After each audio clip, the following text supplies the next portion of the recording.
আমরা এই বাংলাদেশে মানে উদার গণতন্ত্র প্রতিষ্ঠা করতে চাই, কারণ গণতন্ত্রের মধ্য দিয়ে আমি একজন ব্যক্তি আপনার বিরুদ্ধে সমালোচনা করার অধিকার আইন আমাকে দিয়েছে।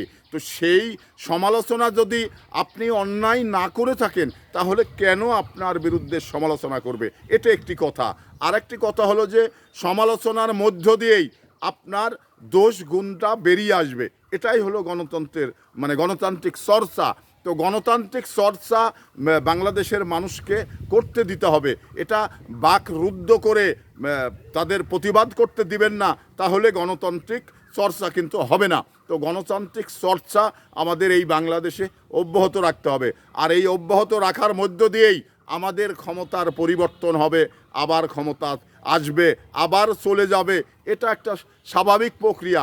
তো এই প্রক্রিয়ার মানে রাস্তা যারা বন্ধ করে দিতে চেয়েছিলেন তারা কিন্তু আজকে বাংলাদেশে নেই। আগামীতেও তারা আপাতত দৃষ্টিতে বাংলাদেশের কোনো ক্ষমতায় আসতে পারবে না এবং জনগণ আসতে দিবে না।